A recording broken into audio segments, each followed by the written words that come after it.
It's not the wild, wild west, more like the mild west. But I thought it'd be very fitting for Eastwood. Collaboration between Shave Dad, the Wet Shaving Store, and Pete Hendrix of Hendrix Classics & Co. I've got 4 or 5 shaves in with this now. I think 4. I've been shaving with it ever since you guys saw that first impressions. My first shave with it was later that day.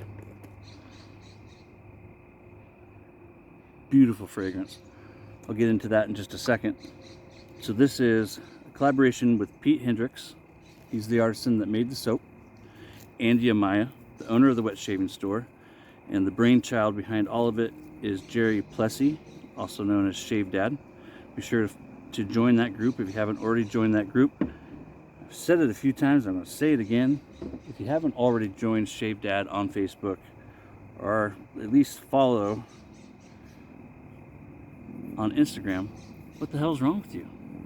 Seriously though, it is a drama-free place where you don't have to be a dad. Jerry, one of his nicknames is Shave Dad. I believe that was given to him by Matthew Lawrence. Luna, stay. Today's just Luna and I. That's my German Shepherd. She's about to turn 3 in a couple of weeks. No, less than that now. So, Pete is the soap maker. Andy is the vendor, the distributor. And Jerry is the one who came up with the idea. So that's your collaboration. I have scooped that with my wet shaving scoop. That was a gift from Andy at the Wet Shaving Store. These will be available for sale soon. I'm loving this fragrance. I really, really am. I want to talk about it already, but I'm going to hold myself back just a little bit. Luna, come lay down, babe. She was, of course, laying down chilling. Stick around for the B-roll if you want to see more of the area around me. At the end of every outdoor shave video, I do a little 360 of where I am. Talk about the area just a little bit. What I'll be using today. Tube 2.0. That's from Phoenix Artisan Accoutrements. Apply that while I continue talking with y'all. I have a mirror directly below the camera. You'll see my setup in the B-roll. Without a doubt, this is my go-to pre-shave. I was watching a live this past week, I think it was Wednesday or something, in the PAA fan group on Facebook, and Douglas was talking about applying this. That got me to thinking about how I apply it. And actually, after some thinking, realize how I apply it kind of depends on where I am. I do a lot of things differently when I'm out here doing these outdoor shave videos, opposed to how I do it at home in the comforts of home, where I have lighting that isn't shining in my face like the sun is right now, running water, those kind of things. With most of the time, I work it into my face, into the beard, right? And then other times I just go against the grain. But what I'm going to do real quick today, get my fingertips wet.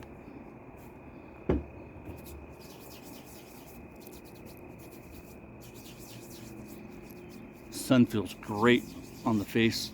Probably like 68, 72 degrees, somewhere in there. Beautiful October day. It's actually October 1st.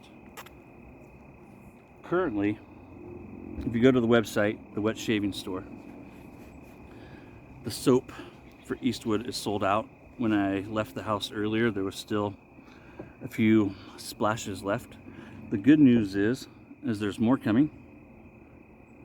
Should be early this week. Keep an eye out for that. I'll try and share a post on Instagram when I see that it is back available. So I've got that worked into the beard. I have scooped into my Captain's Choice bowl and put a quick spritz of water on top of it.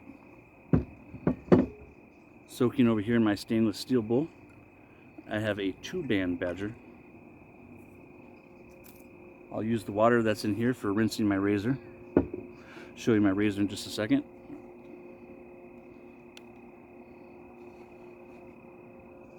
Never shaved with shades on. Let's give it a little go.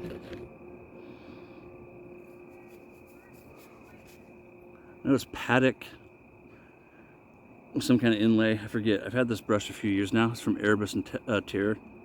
John is the artisan. I don't like the shades.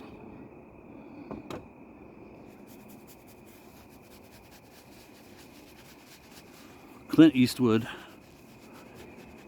has directed over 40 movies, starred in almost 60 films. It's like 58 or something like that.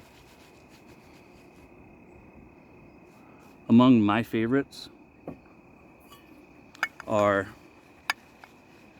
High Plains Drifter, The Outlaw Josie Wales.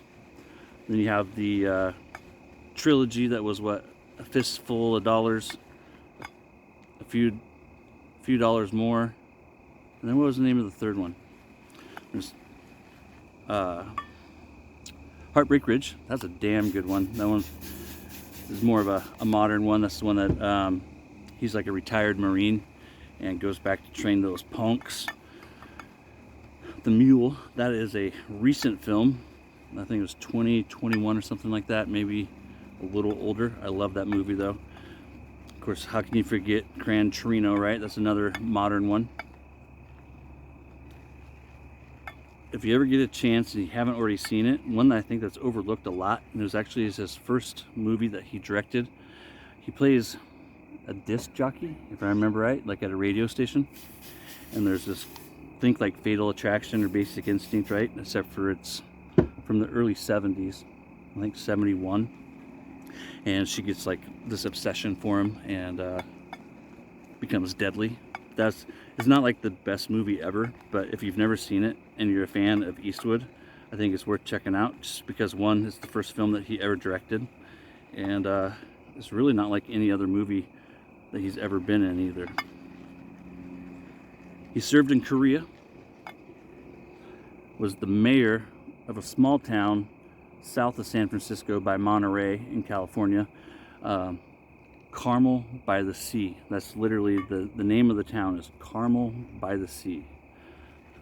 And that was in the early 80s. I think it was mid 80s. I got 86 written down. To my right, your left, I got some notes written down about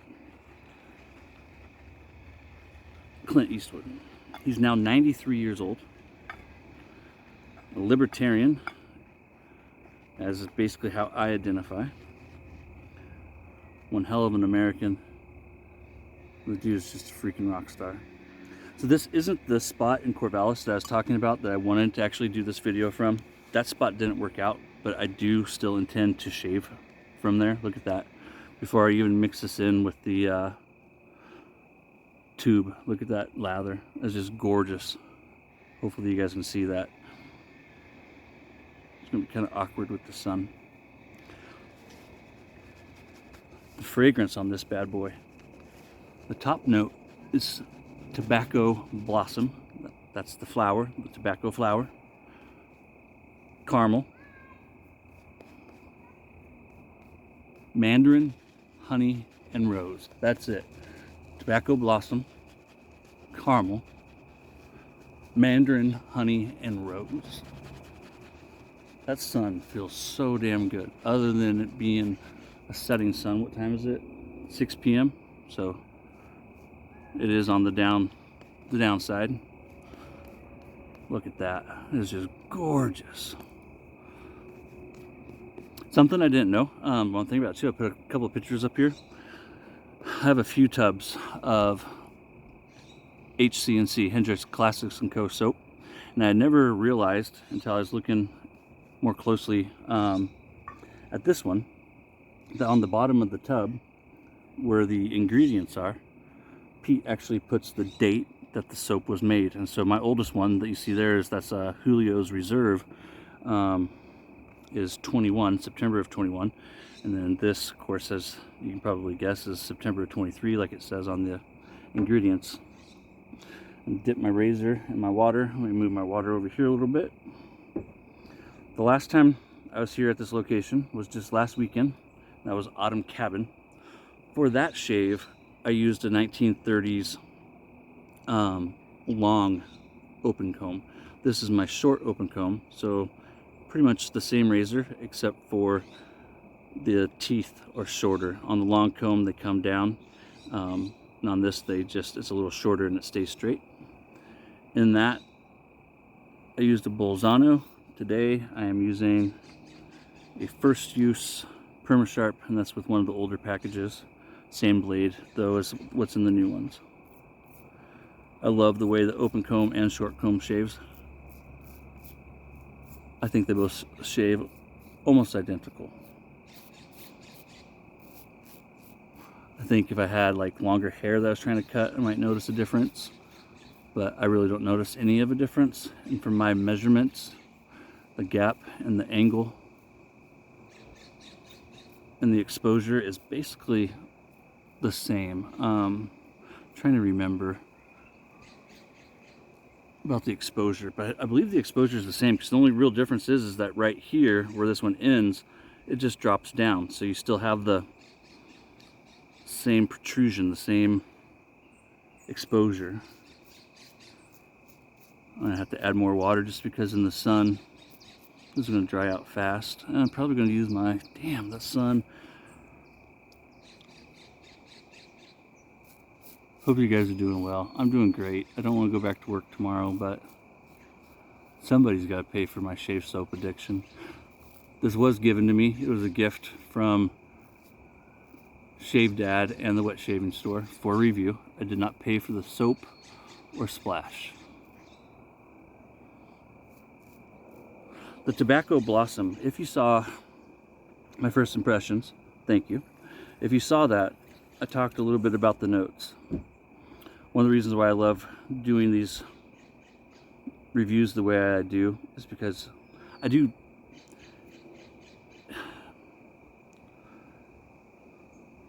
a fragrance for me, maybe this is a bad analogy, a fragrance for me is kind of like a woman, to where the more you get to know her, the more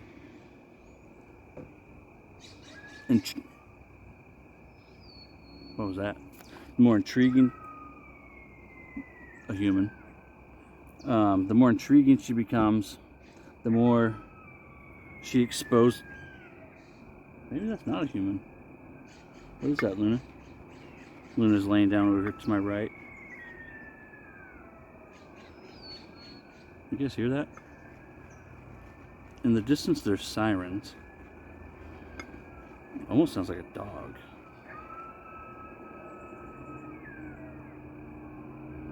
Anyways.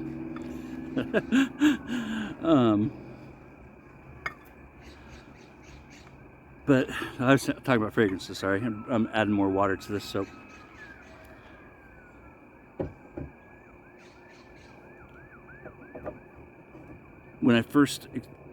A lot of what I first picked up off of the soap in that first impressions, or the fragrance in that first impressions, still stands true, and I still stand by what I said.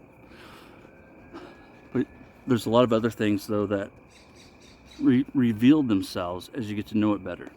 Just like a woman, right? The more you get to know her, the more things you notice, and the more things she reveals to you about her. During that first impression, the hay-like qualities, the leather-like qualities really stood out to me in the top. But there is a jasmine floral opening. I have the splash on the back of my arm here, and there is this floral opening to it that is jasmine-like. There's a jasmine quality, but still there's this masculine leather-esque-ness to it, if you will. Oh, that sounds a little better now. It's starting to fall behind the tree.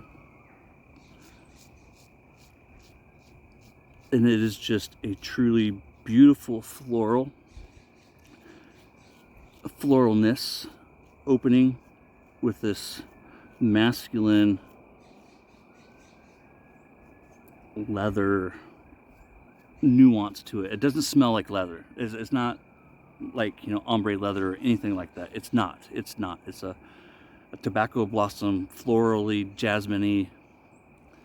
It's beautiful. It's gorgeous. Right behind it, I think, because of that caramel being there, I wouldn't say sweet, although there is a sweetness to this fragrance. It's, you know, it's not bitter, and bitter would be the opposite of sweet. This isn't a sweet fragrance, but I think that caramel is bringing a touch, just a touch of sweetness, sensual, deep, and richness, creaminess to the tobacco blossom. And of course, right behind that, we run into the mandarin. Mandarin is, of course, a citrus. There's, so, you know, like a lot of times we see bergamot in these fragrances. Generally speaking, a mandarin has more character when compared to bergamot.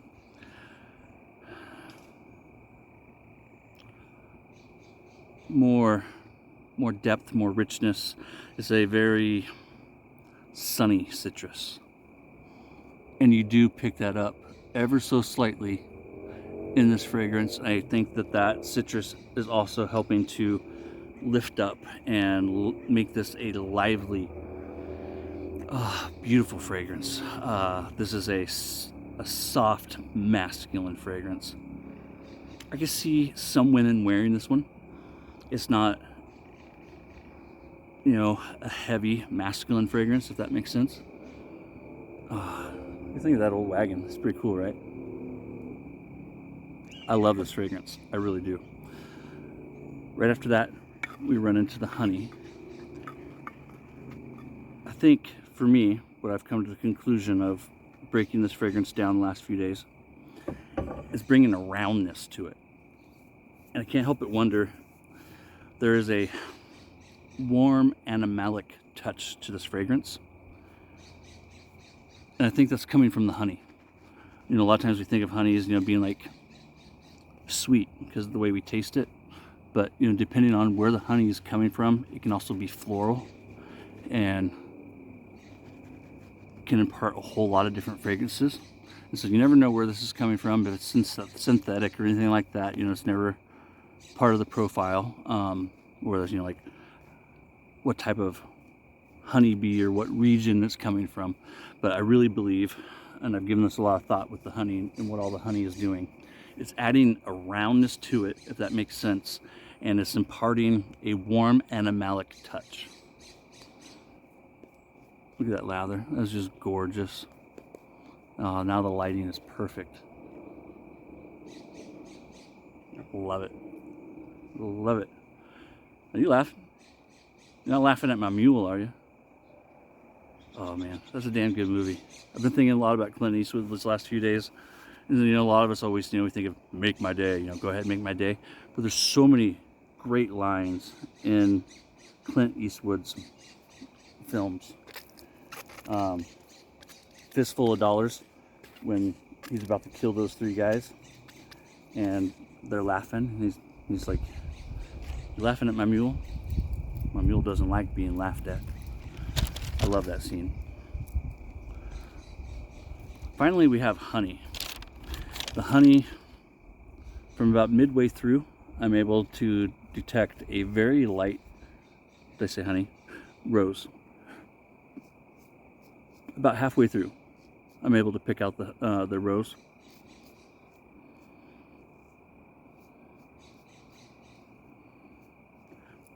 And it is a very light touch of rose. I believe that honey is imparting some type of floralness with it. And then you have the tobacco blossom up at the top. Overall, this is extremely well blended. Pete and Jerry did a fantastic job coming up with this fragrance. Because while it's floral, it isn't. This is a beautiful rose note and a beautiful, you know, hey, no, what do you see? Lay down.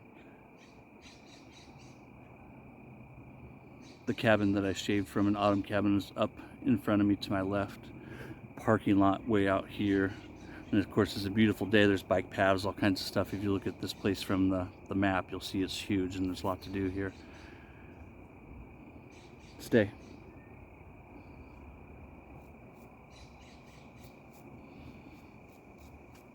Perma Sharps do great in these old Gillettes, these old open combs. The news from the 30s.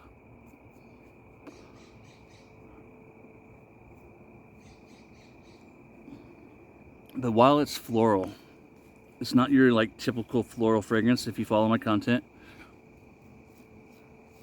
you know I'm not crazy about a lot of floral fragrances.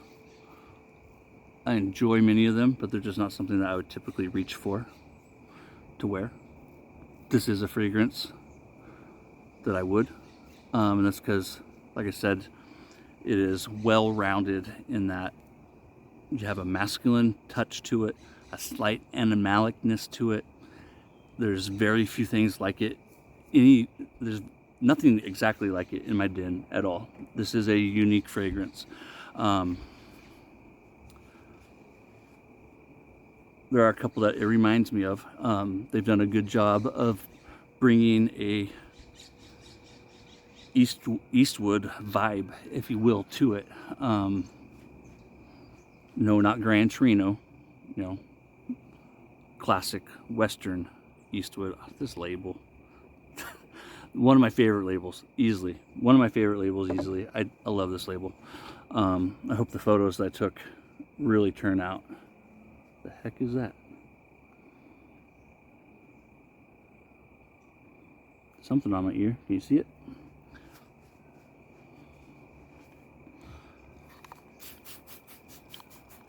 The wife likes it. Emily likes it. Neither one of them love it.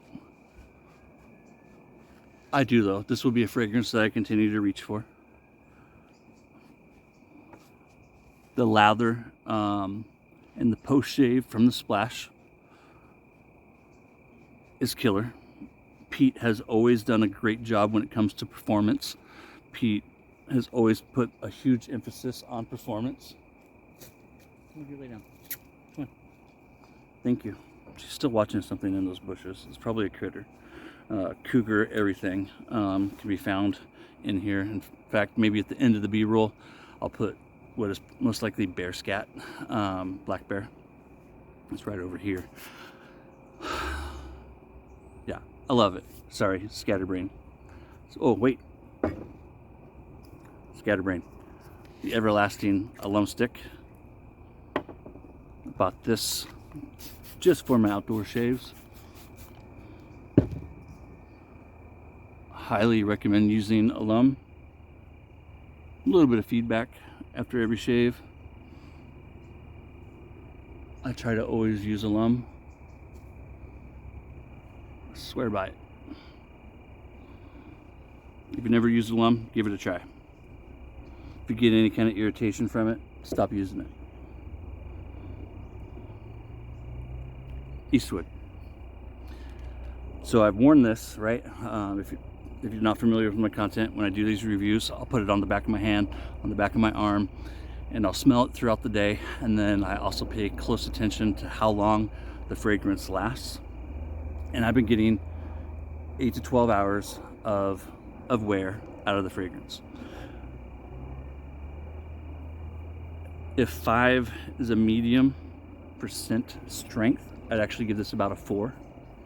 In my first impressions, I gave it a 5, but it's not strong. The projection isn't going to knock people over when you put it on. I'd give it about a 4 when it comes to scent strength and projection. Sillage would be down there as well. It's not a strong fragrance. It is a close to the body fragrance, and it's amazing. When I get done with these outdoor shaves, when I get home, sometimes I shower, but most of the time one of the first things I do is put my head under the sink like I would if I was at the house shaving. The post shave though is killer. It's the kind of post shave that leaves you wanting to touch your face, that will leave your significant other wanting to touch you as well. Beautiful. Bravo, you guys. My hat is off to you. Killer idea, Jerry. Thank you for including me in this project. I can't thank you guys enough. It's an honor to be a part of this. I love Clint Eastwood. I love wet shaving. I love the great outdoors. Look at that freaking wagon. Are you still watching? Thank you for still being here. The B-roll is next. It really is the little big things. It's just shaving. I don't want to say too much because I don't think it's public knowledge. But someone in the community has recently lost their young wife, their bride. Andy and Maya just had an emergency procedure and had to go to the emergency room. That's the owner of the wet shaving store, my friend Andy. I texted him, telephone text, SMS before coming out here. And while I was here, I haven't heard back from him. I hope he's doing well. It is the little big things, and it's only shaving. I love this community. I love this hobby. And I want to continue to bring positive content out there and not get stuck in the mire, get stuck in the muck. And so thank you for being here. Focus on the things that matter. That is my parting words to you, other than thank you once again, Pete. Thank you, Andy. Thank you, Jerry. Jerry, you're a rock star. Love you, brother.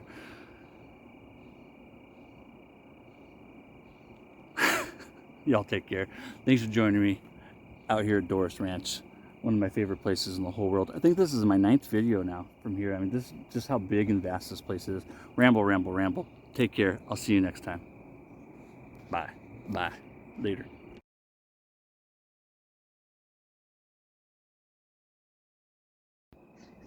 Welcome to the B-roll. How did we do? How did the sun do? I'm afraid it's going to be in my eyes, killing me. Eastwood, I couldn't think, well, that'd be a lie. I probably talked about it a little bit during the video. I don't want to give away the other location that I had in mind that I didn't go to today, but I was torn between the location in Corvallis and this location here. I just couldn't think of a more perfect setting other than the other place that I still want to keep it a surprise than a place like this. Clint is definitely one of my all-time favorite actors. I set up, so I borrowed these tables. They're both over by the cabin, my autumn cabin review. Well, you can't really see it. It's right there though. That's the cabin that, over here in the shade, there's the cabin that I was at last weekend when I did my review of Autumn Cabin. And then we just pan over a little bit, slow down, and there's the wagon. There's 1, 2, 3 other outbuildings. We have the 2 right there, and then through the trees there's one over there as well. That one's pretty big and you can go inside it. Back to my setup. Tripod on top, mirror to below, and then I have all my gear down here, and I probably won't even have to use my stool today, which is pretty cool. See how it goes. I want to thank you all again for joining Luna and I back out here at Doris Ranch. You got your ball, good girl. You guys take care. I hope you all have a good week. It is Sunday. Back to work tomorrow. It's the little big things. One of the little big things is a beautiful sunny day on the first day of October in the Pacific Northwest. It's probably 65, 68 degrees. I'll take it, buddy. I'll take it any day of the week. Thanks again for joining me. Thanks again, Jerry, Andy, and Pete. Banger job. Killer collaboration, guys. Thank you.